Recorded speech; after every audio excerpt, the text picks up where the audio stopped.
Constituição e a crise da democracia. Na modernidade, por um lado, o constitucionalismo serviu para limitar os poderes das monarquias absolutas. Por outro lado, também mostrou desconfiança em relação à democracia.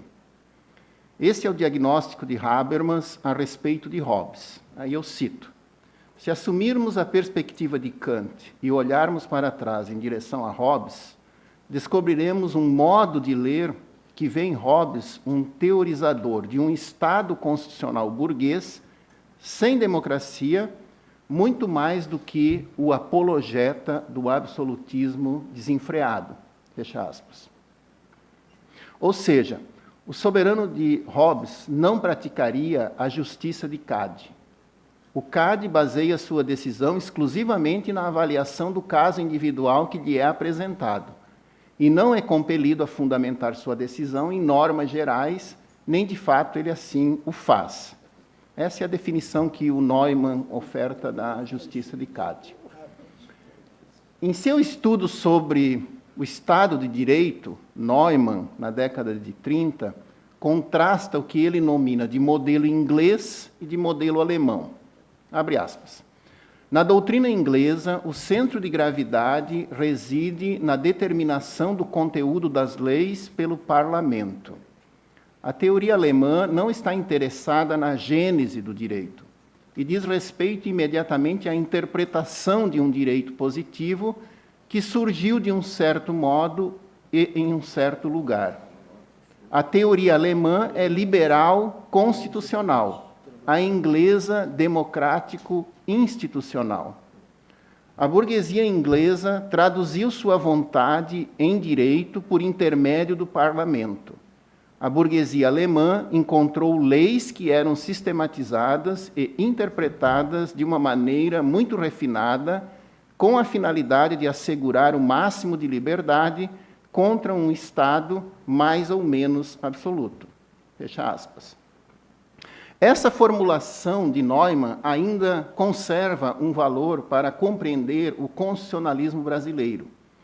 A despeito do comentário sarcástico de Rousseau, no Contrato Social, livro 3, capítulo 15, concernente à democracia representativa. Abre aspas, é a citação de Rousseau.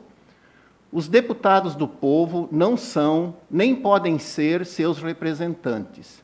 Não passam de comissários seus, nada podendo concluir definitivamente. É nula toda lei que o povo diretamente não ratificar. Em absoluto, não é lei.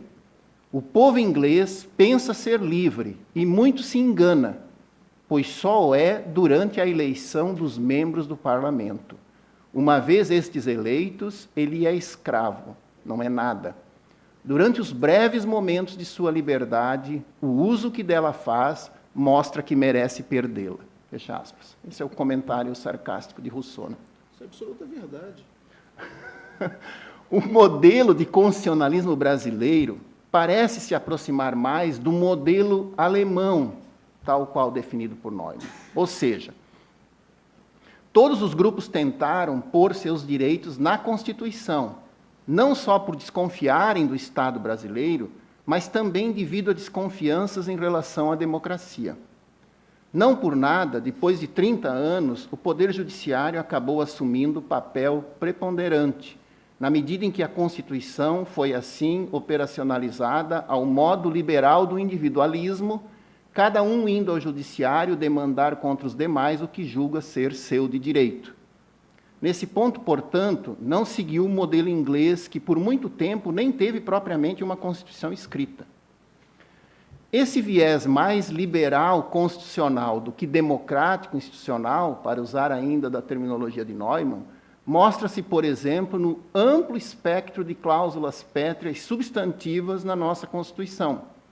Cláusulas pétreas, além de desconfiadas da democracia, tornam mais difícil o equilíbrio dos poderes, especialmente quando o controle de constitucionalidade é judicial, pois, no limite, pode haver declaração de emenda constitucional inconstitucional, o que dá a palavra final ao STF em vez de ao Congresso.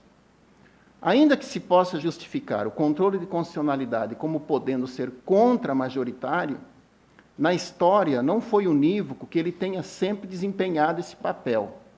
Veja-se o precedente da Suprema Corte Americana, separados mas iguais, que afirmou a constitucionalidade da segregação racial por mais de 50 anos, bem como julgamentos das leis contra a sodomia, sem contar estudos como o de Hirsch sobre a juristocracia, que mostram uma atuação das cortes constitucionais atuais não favorável às demandas populares no âmbito da economia.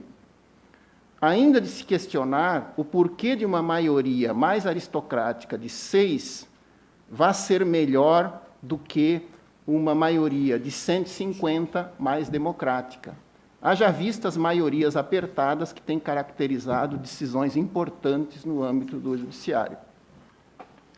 O mais estranho é que um autor kelseniano da Constituição brasileira, quando lesse seu artigo 1º, teria uma outra impressão, já que o mencionado artigo parece ter posto o acento na democracia, não no Estado de Direito. Se não, veja-se, abre aspas, artigo 1º, a República Federativa do Brasil, formada pela união indissolúvel dos Estados e municípios e do Distrito Federal, constitui-se em Estado democrático de direito, fecha aspas. Aliás, a nossa Constituição, salvo o melhor juízo, nem usou diretamente a expressão Estado de Direito. Usou, sim, Estado democrático de direito, o que não parece ser casual, já que talvez, 30 anos atrás, tratava-se de pôr o peso maior na democracia, não no Estado de Direito. Veja-se que um autor como Habermas, no seu estudo sobre o direito, usa a expressão Estado de Direito Democrático, e não Estado Democrático de Direito, como usa a nossa Constituição.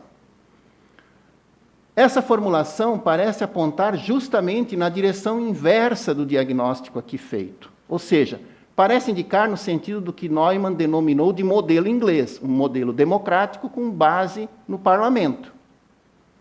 Como explicar essa aparente oposição entre o artigo 1º, que institui um Estado democrático de direito, e o parágrafo 4º do artigo 60, que torna a cláusula pétrea a própria democracia, bem como um grande conjunto de direitos e garantias individuais?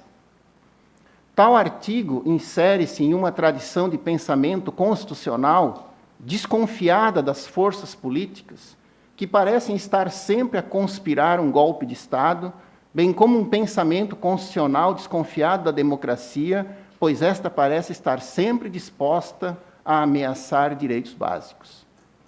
Vale registrar que nos 30 anos de vigência da Constituição já houve 2 impeachments, o que daria quase 25% do total dos presidentes. E isso vale à direita e à esquerda. Se Dilma sofreu um golpe em 2016, então Collor também sofreu um golpe em 1992. Aquela não teria cometido crime, e este também não, já que foi inocentado pelo STF. No mesmo sentido, muitos partidos recorrem ao STF em relação a leis que não conseguiram aprovar no Congresso. Assim, parece haver o ideário de que não importa a lei, de que, a despeito de qual seja a lei, sempre será possível alguma interpretação no âmbito judiciário de uma maneira a acarrear os direitos pretendidos, mas que não foram legislados. Durante a escrita desse texto, eu o enviei para uma pessoa que trabalha com contabilidade tributária. Eis o que essa pessoa comentou ao texto que eu enviei, abre aspas. Hoje, nossa rotina tributária e fiscal é muito mais ditada por decisões do STF do que por leis ou normas. Na real, primeiro surgem as leis, as lemos, interpretamos, logo em seguida vem um pronunciamento do STF. Fecha aspas. É Andrié que, no poema Le Meunier de Sanssouci, melhor registra esse viés. Em Potsdam, Frederico teria dito a um moleiro que não queria vender o seu moinho para ele construir no lugar um dos seus palácios, e aqui me permito ler em francês, em homenagem ao nosso amigo Samuel, diz o rei, sais-tu que, sans payer, je pourrais bien le prendre? Je suis le maître. O rei diz, sabia você que eu posso tomar o seu moinho sem o pagar? eu sou o mestre, isso disse o rei. Ao que o moleiro respondeu, vous, de prendre mon moulin? Oui, si nous n'avions pas de juge à Berlin. Ao que o moleiro responde, você tomar o meu moinho? Sim, se nós não tivéssemos juízes em Berlim, que é a famosa expressão conhecida que vem desse poema anônimo atribuído a esse poeta, né? Só que essa desconfiança generalizada em relação ao Estado brasileiro, em relação à democracia brasileira, esse cuidado em evitar os possíveis malefícios da democracia pelo apelo a instituições mais aristocráticas que democráticas, como o STF, parece deixar a todos em pior situação, o que faz lembrar o dito de John Locke em relação ao soberano de Hobbes, abre aspas, os homens são tão levianos que tomam cuidado para evitar os malefícios que lhes possam causar furões ou raposas, mas ficam contentes, ainda mais, acham até seguro serem devorados por leões. Fecha aspas. Ou seja, uma perspectiva como a do moleiro, que não pensa em ter um parlamento que divida o poder com o rei, como na Inglaterra, mas em um judiciário musculado para enfrentá-lo, pode conduzir ao veredicto de Locke. É temerário apelar a leões como defesa, em vez de apelar a si mesmo. Vale anotar que, por exemplo, a Constituição americana não tem esse instituto das cláusulas pétreas, ainda que tenha um conjunto de direitos básicos declarados por meio de emendas. Vale anotar ainda que o controle de constitucionalidade lá foi interpretação pretoriana, não está no texto da Constituição. Desse modo, no limite, posto não haver texto explícito, seria até mais fácil uma possível desconstrução democrática do mesmo ou sua formulação democrática em outros termos que não jurisdicionais. Como, então, para retomar o ponto, explicar esse aparente assento na democracia do artigo 1º com o Instituto das Cláusulas Pétreas desconfiado da democracia? A tese de Marcelo Neves, da constitucionalização simbólica, publicada na Alemanha em 1988, parece servir a esse propósito, tendo sido, inclusive, usada por Habermas para caracterizar um fenômeno mais amplo nos dias atuais.